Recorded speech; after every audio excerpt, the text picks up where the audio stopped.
कि पत्थरा की पीरिया बनौनी रहुआ राजा जी सब कहेला इता लकड़ी की नैया डर लगेला इता लकड़ी की नैया डर लगेला इता लकड़ी की नैया डर लगेला। केवट जी कहते हैं प्रभु मुझे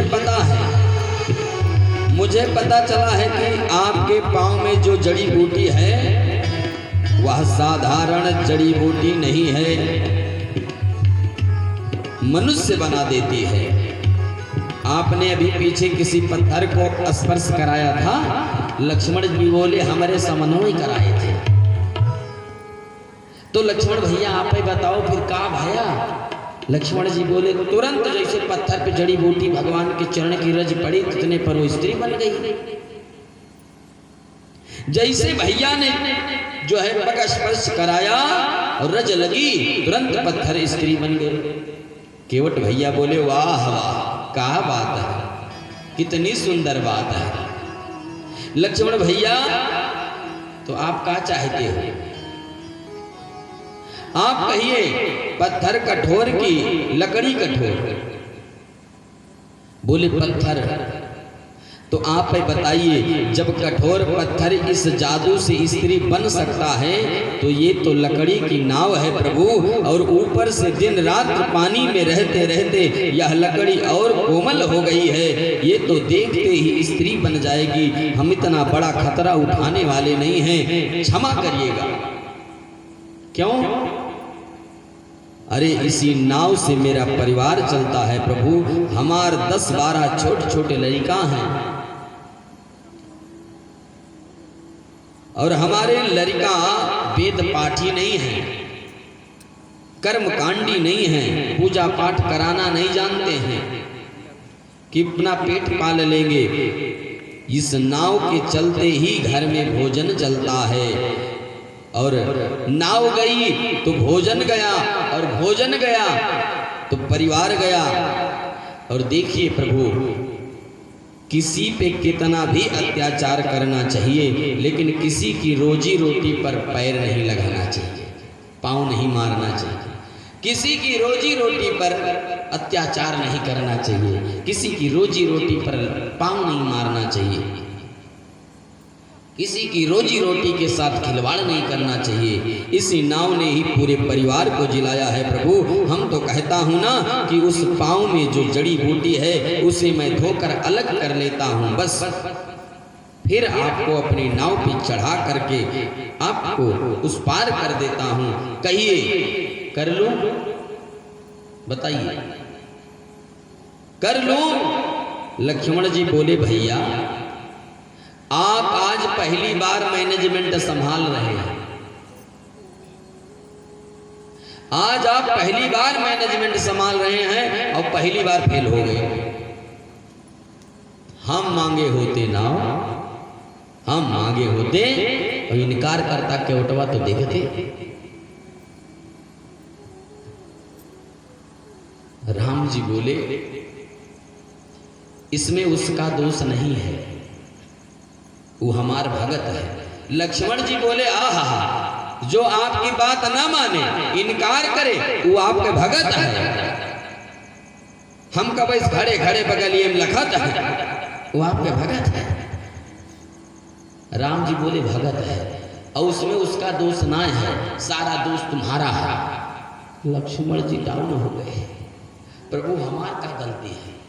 बोले देखो जब मैं अयोध्या से चला वन के लिए तो जानकी आ गई, और जब जानकी आई तो वन जलने के लिए जिद करने लगी। मैंने मना किया, जानकी मैंने मना किया था ना,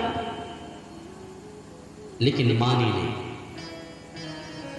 तुम आए, तुमको मना किया था कि नहीं किया था? किए थे, माने नहीं माने। जब तुम भी नहीं माने तब मुझे पूरा कन्फर्म हो गया कि बोहनी गड़बड़ हो गई। घर से जब बोहनिया गड़बड़ हो गई है तो बहरवा जो मिलेगा वो हमारी बात कहाँ मानेगा? तो इसके भी कारण तुम ही हो।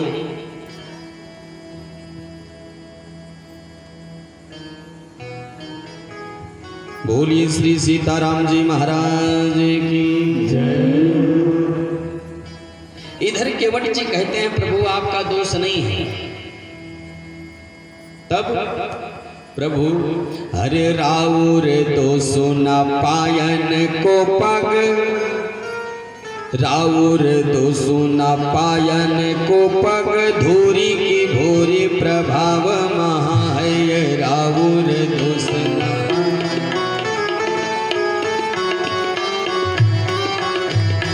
राउर दोष न पायन को पग, धूरी की धूरी प्रभाव महा। राउर दोष न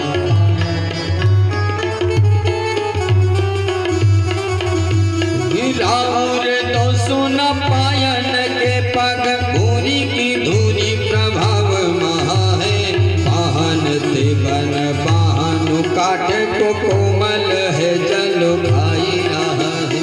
पाहन ते बन पाहनु काट को कोमल है, जल हे पावन पाय पखारी के नाम, पावन पाय पखारी के नाम, चढ़ावा हूँ आयस होत कहाँ है।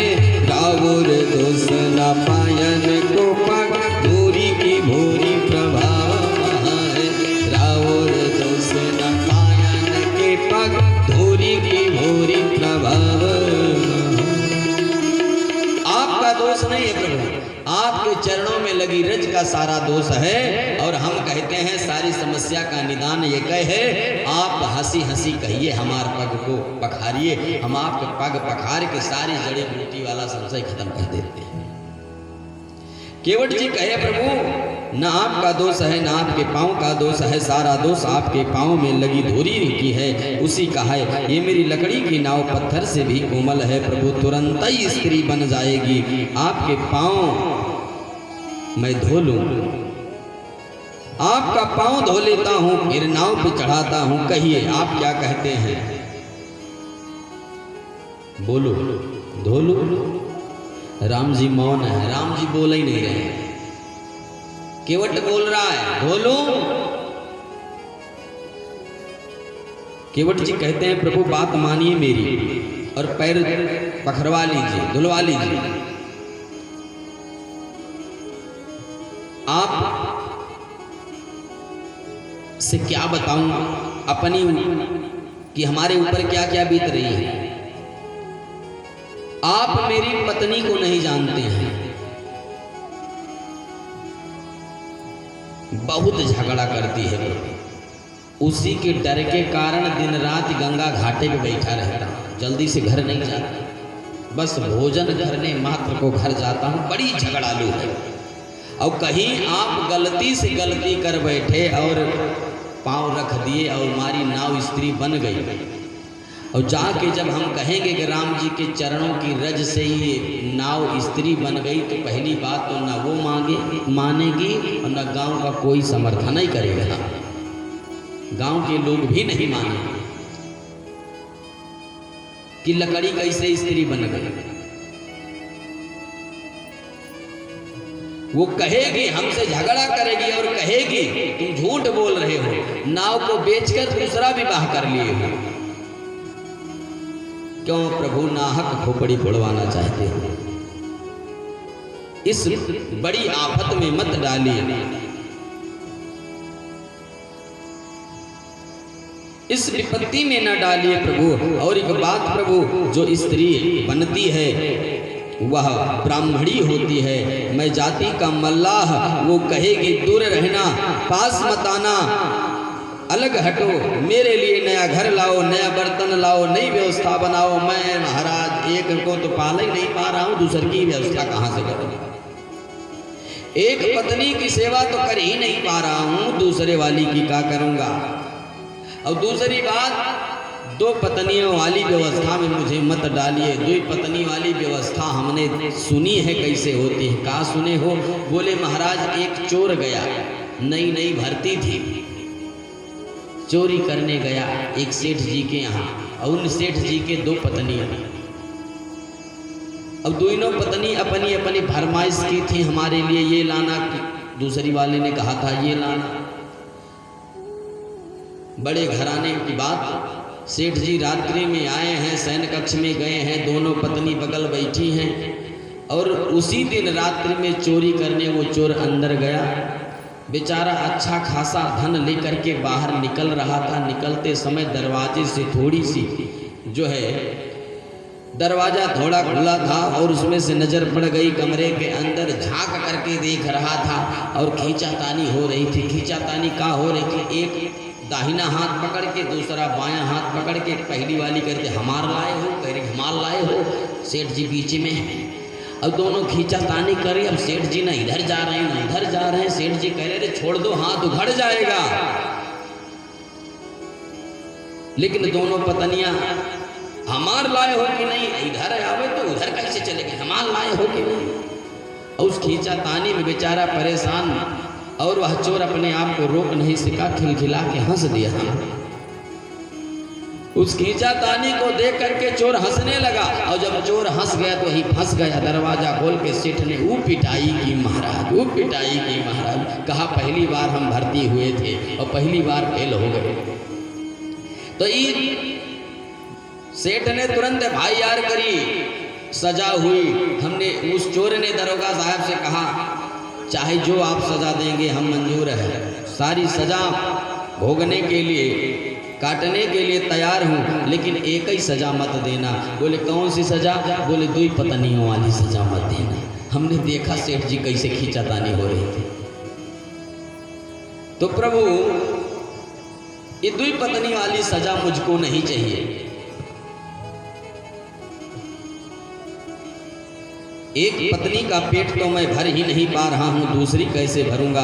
दूसरी देकर संकट में क्यों डाल रहे हो नाथ? पाँव धुला लो फिर ले चलता हूँ। भगवान मौन खड़े हैं। अब केवट जी अपनी गरीबी रोने लगे कि प्रभु को अब भी दया आ जाए। भगवान हर बात भरी सहरी सकल सुत वारे वारे कि पात भरी सहरी सकल सुत वारे वारे, पात भारी सहरी सकल सुत वारे वारे।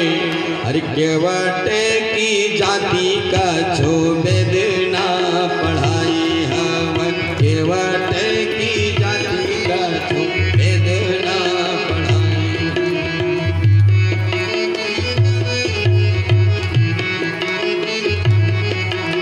पात भारी सहरी सकल सूत वारे वारे, पात भारी सहरी सकल सूत वारे वारे।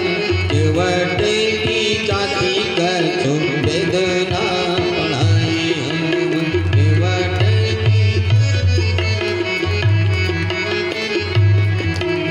हे नाथ सब परिवार मोरे यही लागू राजा जो, सब परिवार मोरे यही लागू राजा जो। बिनो पाग धोए नाथ नावर ना चढ़ाई हम, बिनो पाग धोए नाथ नावर ना चढ़ाई हम, बिनो पाग धोए नाथ नावर ना चढ़ाई। सत्य कहता हूँ जब तक आपका पाँव नहीं धोऊंगा तब तक मैं आपको अपनी नाव में